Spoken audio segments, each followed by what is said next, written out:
밖을 내다보고 있다. 70년을 살아온 인생이지만 이렇게 막막한 적은 처음이다.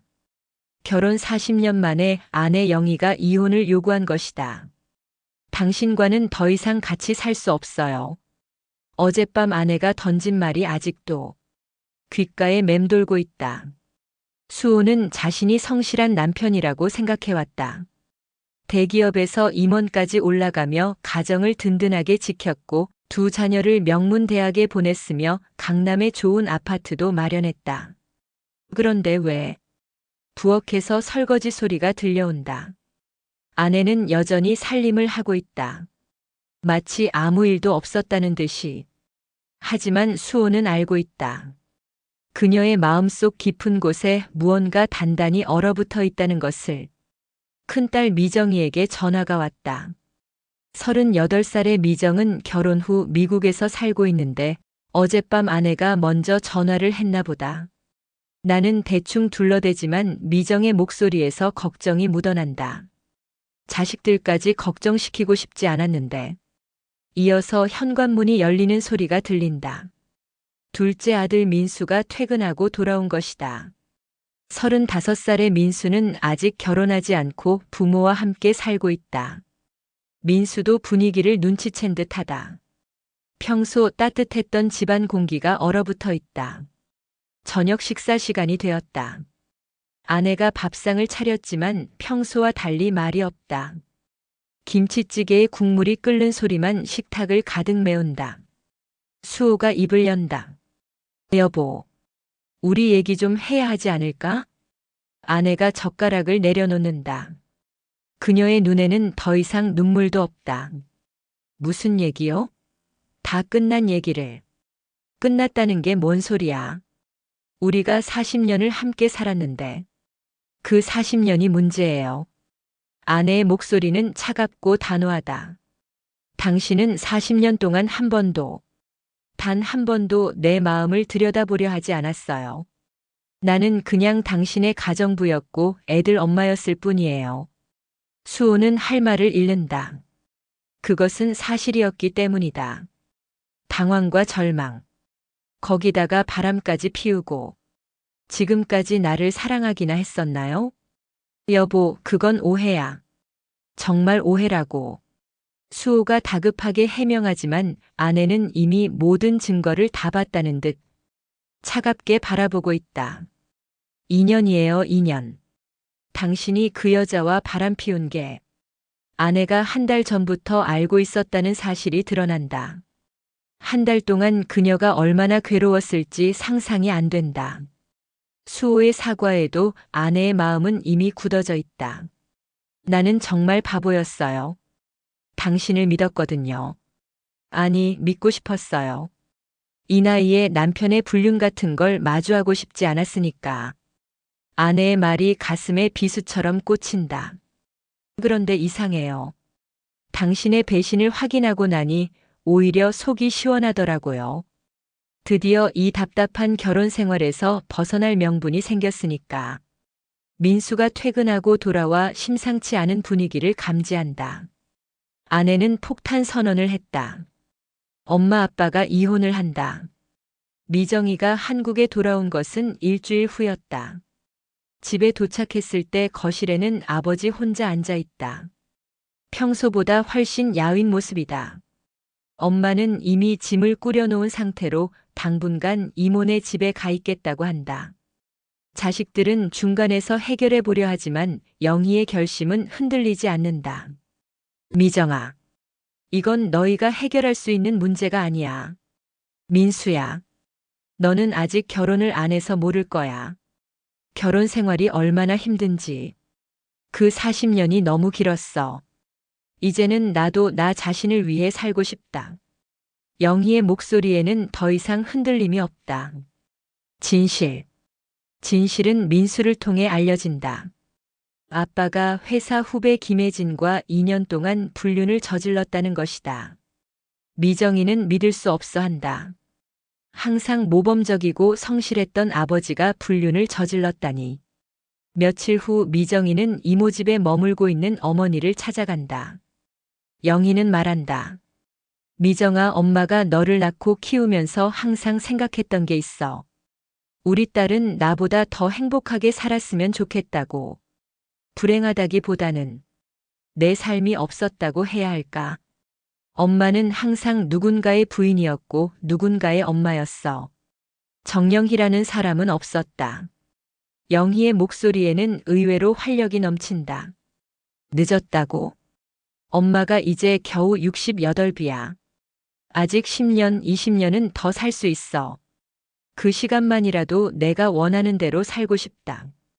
이혼 절차는 생각보다 복잡했다.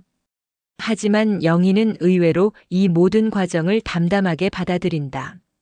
수호는 마지막까지 만류한다. 하지만 영희의 대답은 변함이 없다. 당신이 그 여자를 만나지 않는다고 해서 우리 문제가 해결되는 건 아니에요. 문제는 그 여자가 아니라 우리 사이예요. 당신은 40년 동안 나를 한 번도 사랑한 적이 없어요.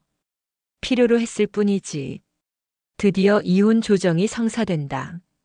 재산은 반반으로 나누어지고 영희는 서울 근교의 작은 아파트를 구한다.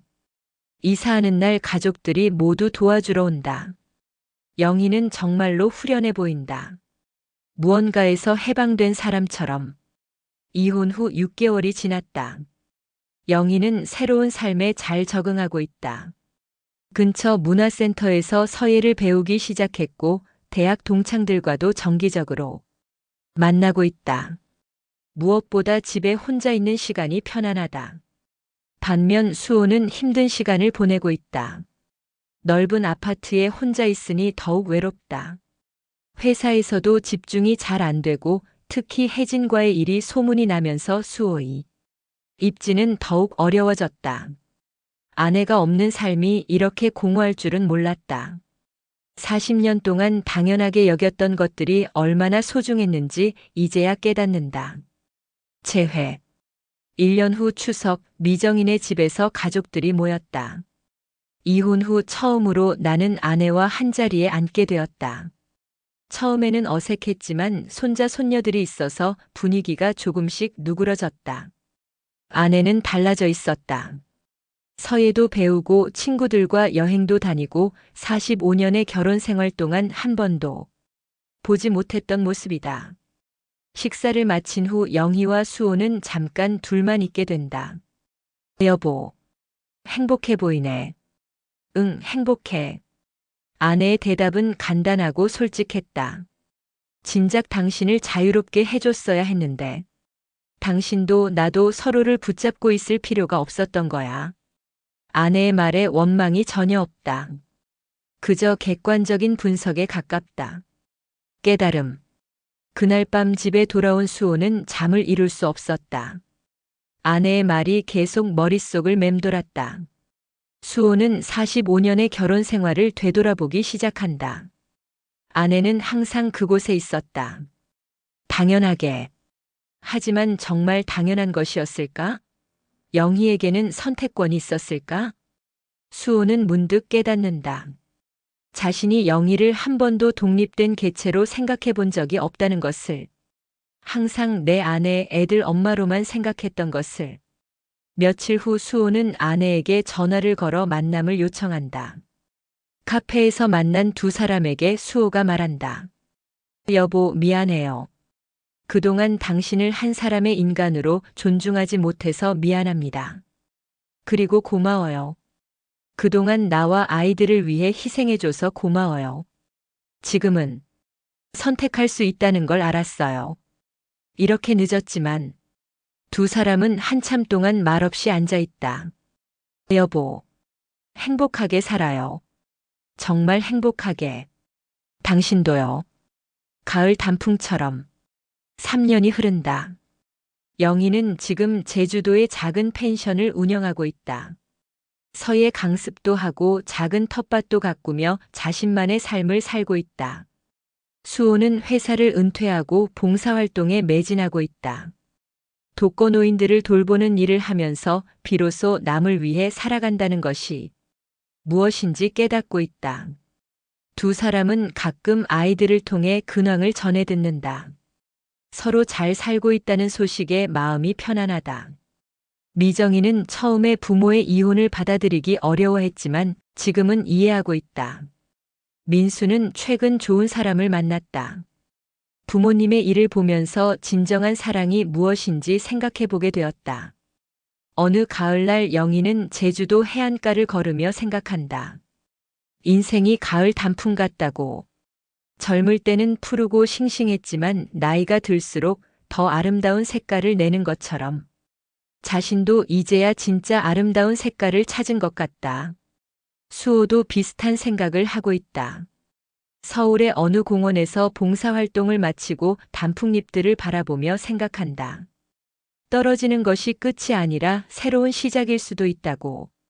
자신의 인생도 그랬다.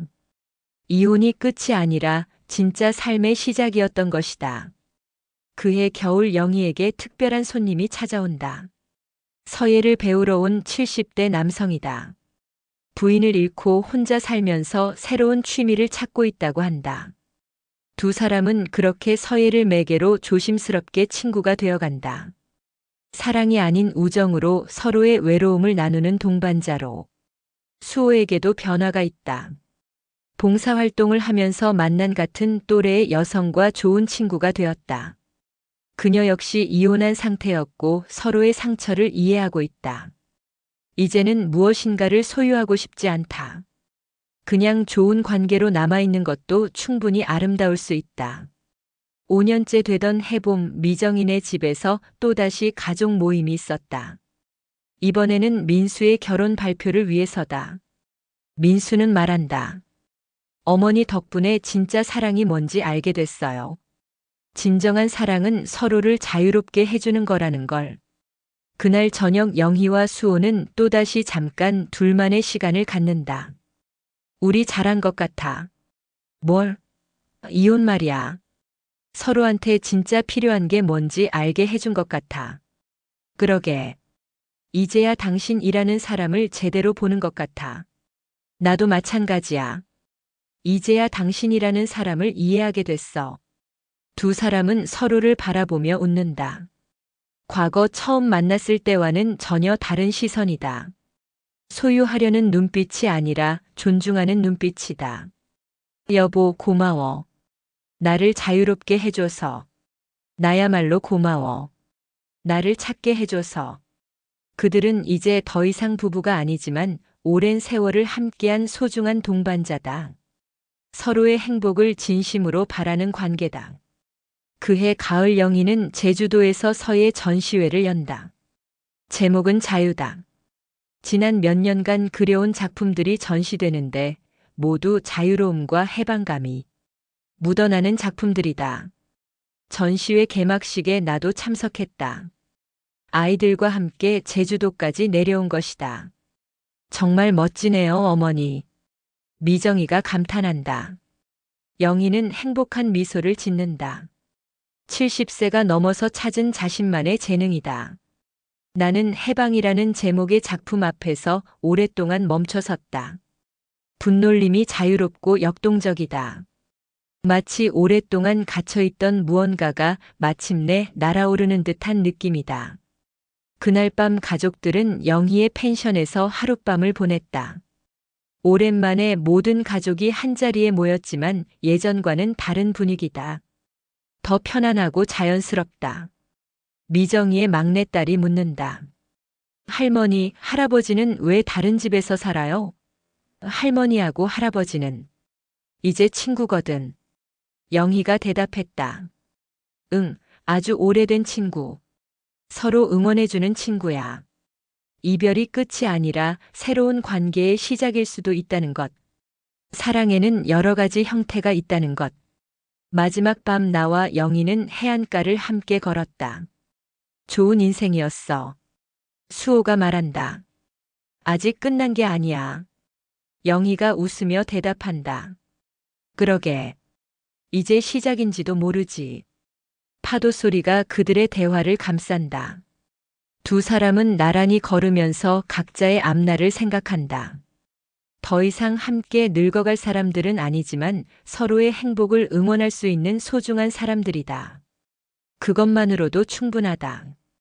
가을 단풍이 가장 아름다운 순간은 나무에서 떨어질 때라고 했다. 영희와 수호의 관계도 그랬다. 서로에게서 떨어져 나올 때 비로소 가장 아름다운 색깔을 발한다. 그들은 이제 각자의 계절을 살아가고 있다. 서로 다른 리듬으로, 서로 다른 속도로. 하지만 같은 하늘 아래서. 그리고 언젠가 인생의 마지막 순간이 올 때 그들은 후회하지 않을 것이다. 마침내 자신답게 살았다고, 서로를 진정으로 사랑했다고 말할 수 있을 것이다. 진정한 사랑은 붙잡는 것이 아니라 놓아주는 것이라는 가을 단풍이 가르쳐준 그 진리를 온몸으로 깨달으며. 여러분의 결혼 생활은 어떠신가요? 여러분의 의견을 댓글로 달아주세요.